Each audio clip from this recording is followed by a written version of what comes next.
Everyone has a plan till they get punched in the face. People should be a bit more careful with their yachts these days. I feel a bit like the Karate Kid. I've had worse views on a Tuesday. Stay tuned for more David Attenborough type shots. Look what they do to the locals around here. So that was a very nice couple of pints. Can almost feel my teeth dissolving. Bloody hell, calm down, Kimi Räikkönen. Do you think Nessie's out there somewhere? It's the Drumnadrocket Sprocket. Day 3 on the Great Glen Way. I'm having a bit of a lie-in. It's 7:45 already. Not too far to go today. I think I'm going to go to Invermoriston, or just past. So Invermoriston's about 10 miles away. Fort Augustus is just under 2 miles. So I'm going to forego coffee and breakfast here and go get a shower at Fort Augustus and then find myself some breakfast. Why not? I'm on holiday, aren't I? It was a good night's sleep last night. The wind got up a few times though, which is a bit unnerving when you're sleeping under the Widowmakers. But not too bad. Didn't rain that much last night. It's forecast to be drizzly all day, but it seems to be dry so far. So I think I'm going to get up in another 10 minutes or so and then get off while the tent is relatively dry and make tracks. Right, I'm on the trail again. Packed up from Kytra Locks. About a mile or so to go until we get to Fort Augustus, where I'm going to stop and have breakfast. Oh, that'll be so nice. And have a shower because I think I stink. Anyway, I'm being chased by a massive black cloud. You can't see it, it's just around the corner. Heading my way. It's supposed to be persistent drizzle today. Luckily, I managed to get up and the tent was dry. Or virtually dry anyway, so that was good. And as you can see, on the Caledonian Canal again, all the way into Fort Augustus. Did you know that the Caledonian Canal, or the creation of the Caledonian Canal, actually meant that they raised the height of Loch Ness and Loch Oik even. Loch Oik was about 1.7 metres and Loch Ness 1.2 metres extra height. And bearing in mind it's 22.5 miles long and up to a mile wide, an extra 1.2 metres of volume. Can you imagine how much extra water that was? Am I boring you already with my facts? Sorry. Actually, there is a little known fact that I'm going to share with you now, which is that they say that the Caledonian Canal was created so that ships could pass from the west to the east coast without having to go around John O'Groats and the Hebrides. But that's absolute bull. The reason it was created was because in the late 1700s, on the local Facebook page for Nessie, it was described that she was suffering from a bit of depression, and of course she was quite young at the time. She wanted to go on an 1830 holiday, so what they did was they created a Caledonian Canal so she could do that, and that's why she's lived for so long and why so many tourists still come to see if Nessie's about. And hopefully on this trip we might see her. Can you hear me above this wind? Anyway, keep your eyes peeled just in case.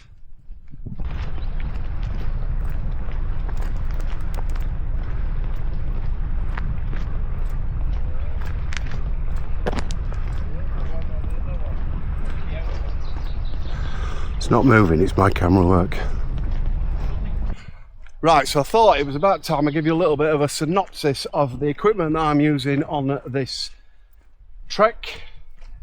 Starting with the Terra Nova Voyager tent, which you've probably seen already. And last night I had that tent up drum tight, it was amazing. There's quite a bit of wind going through the campsite, given that you're sleeping under the Widowmakers. But whilst you could hear the wind rattling through the trees, the tent did not move at all. And I did have some of the vents open to allow air flow through to stop any build-up of moisture, but with that wind that was absolutely fine. And the tent is so comfortable and warm. I pair it with the ground sheet protector because of course you don't want to get a hole in the bottom of your tent which then could pierce your sleeping pad and ruin a good night's sleep, especially as those sleeping pads are not cheap, are they? Next then of course is the sleeping system. So as I mentioned, I bought the Zen bivvy setup of the duvet blanket and the sheet that goes under it, and I also bought the Zen bivvy pad as well, which is much wider than the Rab Stratosphere pad that I had and less slippy. So actually I've not slipped off it at all and it feels so much more comfortable, and actually you get a good night's sleep. You can't put a price on a good night's sleep, can you, eh? Right, next then, Rab Hyperon 65 litre rucksack. I was debating whether to get this one or the 80 litre rucksack, and a friend of mine talked me into getting the 65 litre. It's a really good pack. It doesn't squeak like the Osprey ruck that I had, and so that's nice. The hip pad, you can extend the pockets out so you can put things in like snacks, which actually means that you can open and close the zips really easily, which you couldn't do on the previous pack that I had. We won't name the name of it anymore. And also it has a zip that goes all the way around, so that instead of having to put everything through the top, you can unzip it and put things in when it's laid flat in your tent, which actually at first I thought was a bit of a gimmick, but it's come in really handy. And there are 3 pockets in the lid. I'm not sure whether you need 3 pockets. I normally like an outer pocket and an inner pocket, but they've worked so well so far. I don't know whether I mentioned or not, but this hip belt actually pivots with your hips, so it feels really comfortable. So although the pack has been, what, 17 kilos before I had any liquid to it, it's been really comfortable. Right, so I'm just approaching the lochs at Fort Augustus. Coming out to the top of the loch and across the other side, I'm off for a shower. Look at these showers that you get with your key.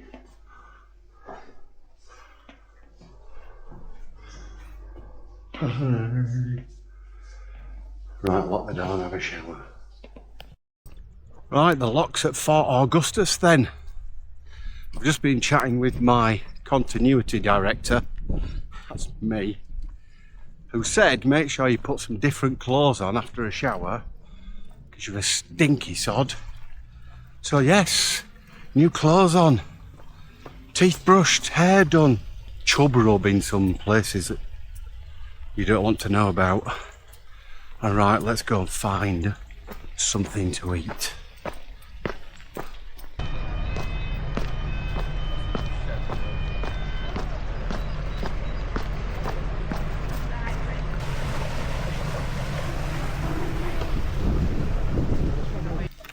Right, egg and square sausage roll, can of iron brew, and then crack on to Invermoriston.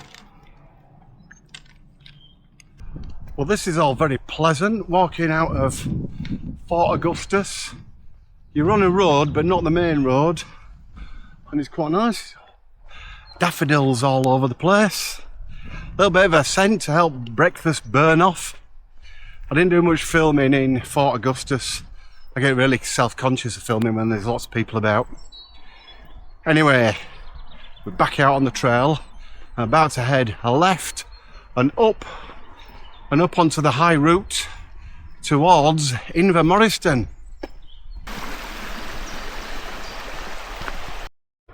You might not be able to tell how steep it is from this camera, but that's quite steep. I'm gonna get a sweat on, burn my square sausage and egg roll off.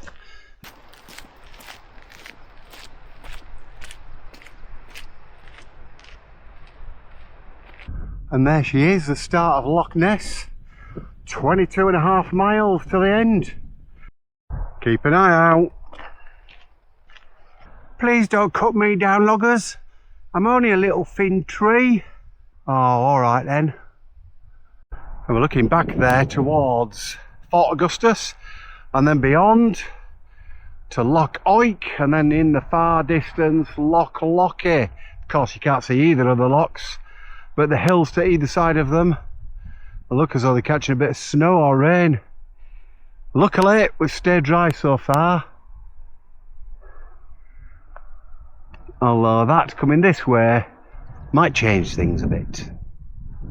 So a couple of miles out of Fort Augustus you come to this little section. I'll spin you around and show you in a minute, and it's where the path splits. So you can either take the low route to your right down here, which takes you to the Invercoil campsite, which is a couple of miles short of Invermoriston, or you can go left and take the high route to Invermoriston. I think it's going to rain at some point, but I'm still going to go this way up the high route because I'm not going to Invercoil now. Right, crack on.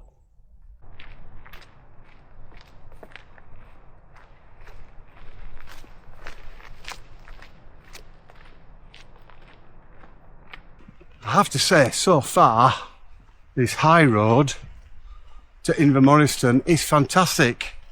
I think at some point we'll pop out above the trees, but so far it's a really nice walk.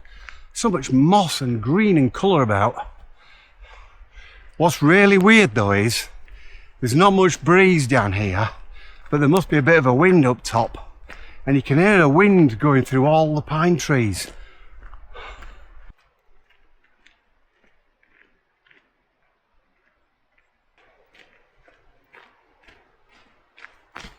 Don't worry about me going up and down all these walkbacks. I need to lose some weight anyway. If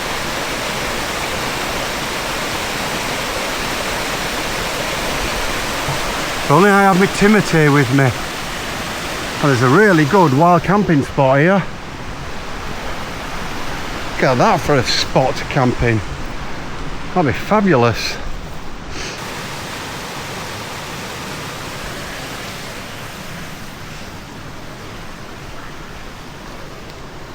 This looks like a cracking little wild camping spot. 12:10, it's a bit too early in the day for me. But look, relatively flat pitches.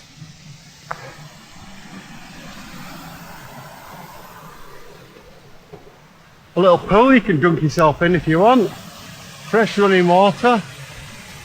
And the waterfalls. Oh, that's amazing. So glad I did this high route.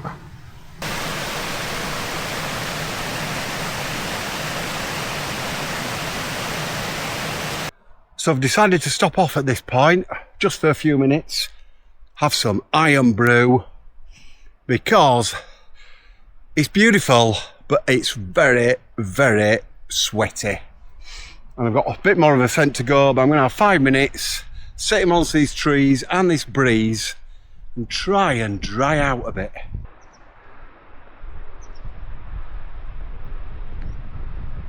Towards Inverness and spinning all the way Loch Ness down to Fort Augustus and beyond the Caledonian Canal and down towards Fort William. It's looking a bit wet down there. I hope it rains off before it catches me up. Yes, the highest point of the Great Glen Way. This is fabulous. Looks like the weather's going to be closing in. I'm so glad that I decided to do the high road, or the high path, between Fort Augustus and Invermoriston, because the views up here are fantastic.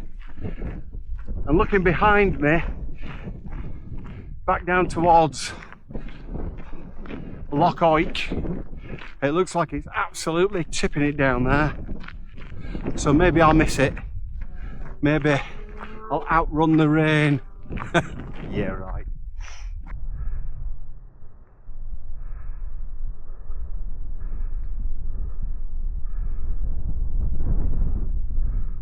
So I've just stopped off for a couple of minutes at a lovely little bench hidden behind a rock. And I think I've only got about 2 miles or so to go into Invermoriston. It's now, what, 2 o'clock in the afternoon, so there's no rush. Not done much filming for the last hour. I've been on the trail chatting to a lovely Australian lady. I didn't get your name, but if you watch this, hello. Having 3 months out on holiday to come and do the West Highland Way and the Great Glen Way and travel around. Fabulous. Hope you enjoy your time. And I think the weather is about to close in. It's started to rain a little bit. Maybe this might be as bad as it gets. Someone said there was a steep descent. I didn't realise it'd come with a warning. I'm just thinking, don't the hillsides look really desolate when the trees have all been logged?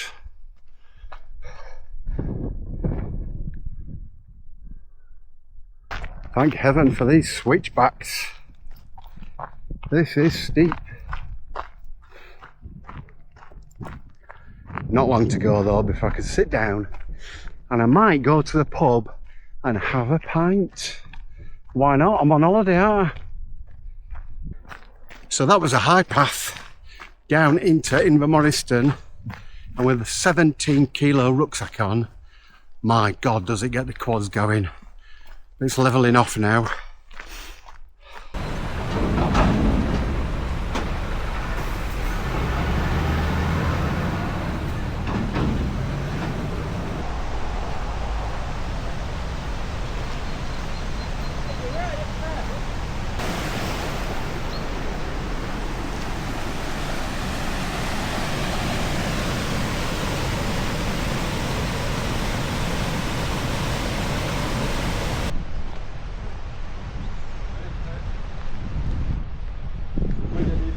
Right, so I've got to Invermoriston and I'm in the hotel and I thought I'd have a pint.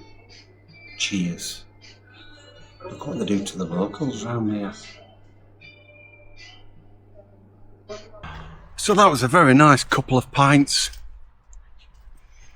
in the Invermoriston hotel. And now I'm going to have to find somewhere to put my tent up. Apparently the lady in the hotel said through these woods it's a bit boggy at first and then you can get through and you'll see where everybody else has put their tents up. So I'm now going to put my tent up. I'm going to find somewhere to put my tent up and then have something to eat. But before I put my tent up, let me show you the summer house in Invermoriston.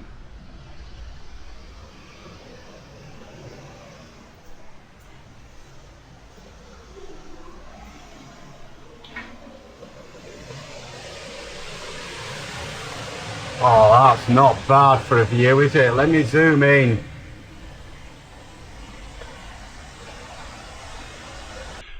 Well, the wild camping at Invermoriston turned out to be a bit of a damp squib. So, I'm now leaving Invermoriston and heading up on the high path out and onto the tops to find somewhere to wild camp. 3 pints in. Oh yes, that's great, isn't it? Anyway, nothing else will make for an interesting YouTube video, won't it? Might be dark when I get there and have to put the tent up. However, that means there's a shorter walk to Drumnad Rocket tomorrow, where we can rest up and relax before the final day. If anyone needs an idea of what the path down from the high path looks like, you might just be able to see the path in the middle between the gaps in the trees. That's a steep path down, and now I'm going up this road which is quite steep and goes on and on and on until I find somewhere to camp. Not ideal, but hey, I'll see the adventure, doesn't it? This could be tonight's wild camping spot, maybe, or maybe not. But look at that. And it's now 7:10 at night, and G from Red Man Walking, there he is, and I are both knackered, but that is well worth it. Right, we need to find somewhere to pitch our tents and rest. I think if everything was aligned, I could levitate.